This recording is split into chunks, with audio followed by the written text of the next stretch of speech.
இயேசு கிறிஸ்துவின் நாமத்தினாலே இந்த இரவு நேரத்திலும் உங்கள் அனைவருக்கும் என் மனமார்ந்த இரவு வணக்கத்தையும் நன்றியும்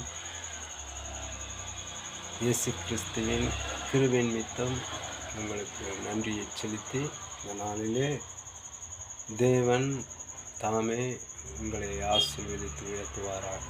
இந்த நாளிலும் கூட தாவீது பற்றி இன்னும் நாம் எவ்வளவோ விதத்தில் தெரிஞ்சிக்க வேண்டிய சூழ்நிலை இருக்கிறது. ஆனாலும் இங்கே 19ஆம் சங்கீதம் 19ஆம் அதிகாரத்திலே 12வது வசனத்திலே இப்படியாக தாவீது எழுதி வைத்திருக்கிறார். தன் பிழைகளை உணர்கிறவன் யார்? மறைவான குற்றங்களுக்கு என்னை நீங்களாக்கிவிடும். தன் பிழைகளை உணர்கிறவன் யார்?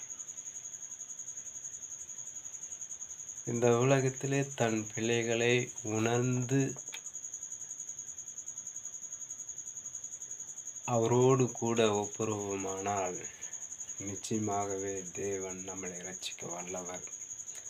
ஆகவேதான் இங்கே தாவீது துணிகரமான பாவங்களுக்கு உமது அடியேனை விலக்கி காரும். துணிகரமான பாவங்களுக்கு உமது அடியேனை விலக்கி காத்தருளும். அவைகள் என்னை ஆண்டு கொள்ள ஒட்டாதிரும். அப்பொழுது நான் உத்தமனாகி பெரும் பாதத்துக்கு நீங்களாயிருப்பேன். என் கண்மலையும் என் மீட்பருமாகிய கர்த்தாவே, என் வாயின் வார்த்தைகளும் என்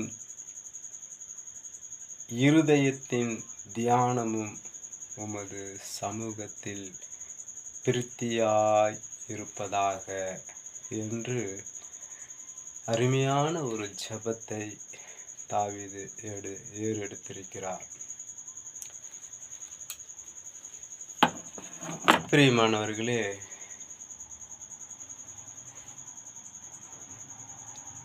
ஆண்டவர் இரக்கமுள்ள ஆண்டவர், சாந்தமுள்ள ஆண்டவர், பொறுமையுள்ள ஆண்டவர். நம்முடைய பிழைகளை, குற்றங்களை நாம் திருத்திக் கொள்வோமானால் அவருடைய பாவ மன்னிப்பை நிச்சயமாகவே நாம் பெற்றுக்கொள்வோம். ஏனென்றால் தேவன் ஒருவரே மனிதருடைய எல்லா பாவங்களுக்கும் சிலுவையில் ஒப்பு கொடுக்கப்பட்டு மரணத்தை ருசி பார்த்து 3ஆம் நாளிலே உயிரோடு எழுந்தவர் இன்றும் உயிரோடு கூட நம்மோடு இருக்கிறார். அவர் ஜீவனுள்ளவர். ஆகையால் தான் துணிகரமான பாவங்களுக்கு என்னை விலக்கி காரும். துணிகரமான பாவங்களுக்கு உமது அடியேனை விலக்கி காரும். அவைகள் என்னை ஆண்டு கொள்ள ஒட்டாதிரும் என்று சொல்லி தன்னுடைய பிழைகளை உணர்ந்து தாவீது ஒரு விபச்சாரக்காரன். ஆனாலும்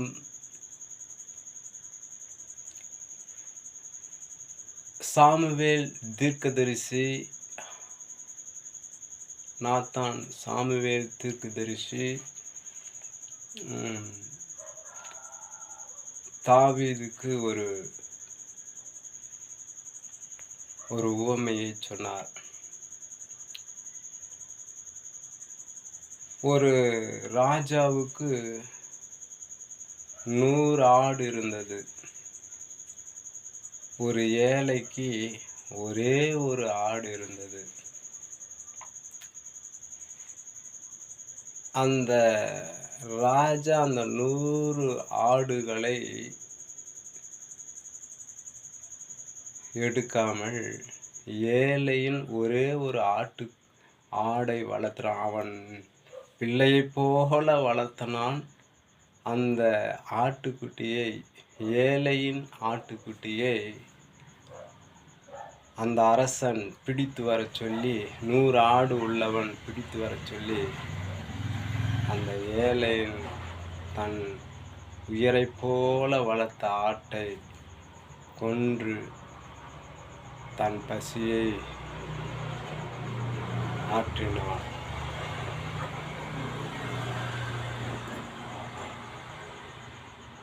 அப்படின்ட்டு ஒரு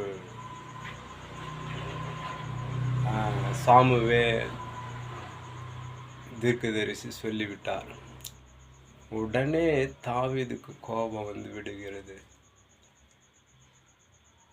கோபத்திலே கொத்தளித்து, இப்படிப்பட்டவனை சும்மா விடக்கூடாது, அவனை உடனடியாக மரண தண்டனைக்கு கொண்டு வாரும் என்று சொல்லி கோபத்தோடு கொத்தளித்தான். அந்த ராஜாவை அந்த ஏழையின் ஆட்டை கொண்டு வந்து சாப்பிட்டவனை என்ன செய்யலாம் என்று அவனோடு கேட்கும்போது இப்படிப்பட்ட வார்த்தை சொன்னான். இப்படி சொல்லும் பொழுதே இந்த கதை அவன் உள்ளத்திலே குத்தினது. உடனே சாமுவேல் சொன்னார், வேற யாரும் இல்லப்பா, அந்த ஆட்டை திருடினவன் நீர்தான் என்று சொல்லி தாவீதை உணர்த்தினான். அப்பொழுதுதான் அவனுடைய உணர்வை, தன் பிழைகளை உணர்ந்து அறிந்து தேவனோடு ஒப்புரவ தன்னை முழுவதுமாய் கீழ்ப்படுத்தி தேவனுக்கென்று ஒரு வைராக்கியத்தோடு வாழ்ந்தான். அப்புறமேட்டு அவனுடைய எண்ணங்கள் மாறிவிட்டது. அதுதான் சங்கீதம் 51வது அதிகாரத்திலே தாவீது ஒப்பு கொடுத்து பட்சேபாளிடத்தில் பாவம் செய்த போது ஒப்பு கொடுத்து இந்த விண்ணப்பத்தை ஏறெடுத்தான். பிரியமானவர்களே, இன்றைக்கும் கூட எத்தனையோ விதத்தில் நம்மளால் மறக்க முடியாத ஒரு பாவங்கள் நம் இருதயத்தை எப்பொழுதுமே குத்தி கொண்டிருக்கும். அப்படிப்பட்ட பாவத்திலிருந்து விடுதலை பெற தேவனால் மாத்திரமே, இயேசு கிறிஸ்துவின் இரத்தத்தினால் கழுவப்பட்டால் ஒழிய இந்த பாவ மன்னிப்பு நமக்கு கிடையாது. ஆகையால் தான் நல்லவனுக்காக ஒரு வேளை ஒருவன் மரிக்க துணிவான். நல்லவனுக்காக ஒரு வேளை ஒருத்தன் மரிக்க துணிவான். கெட்டவனுக்காக ஒருத்தன் மரிக்க மாட்டான். ஆனால் நாம் எல்லோருமே கெட்டு போயிருக்கிறோம். ஆகையால் தான்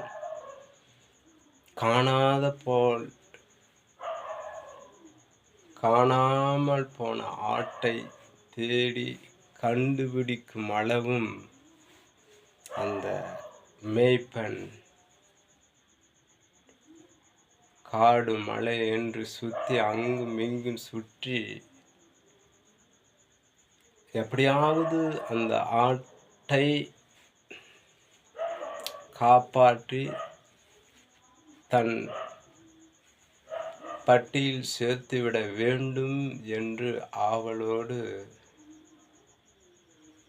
மேய்ப்பன் காத்திருக்கிறார், அழிந்து கொண்டிருக்கிறார்.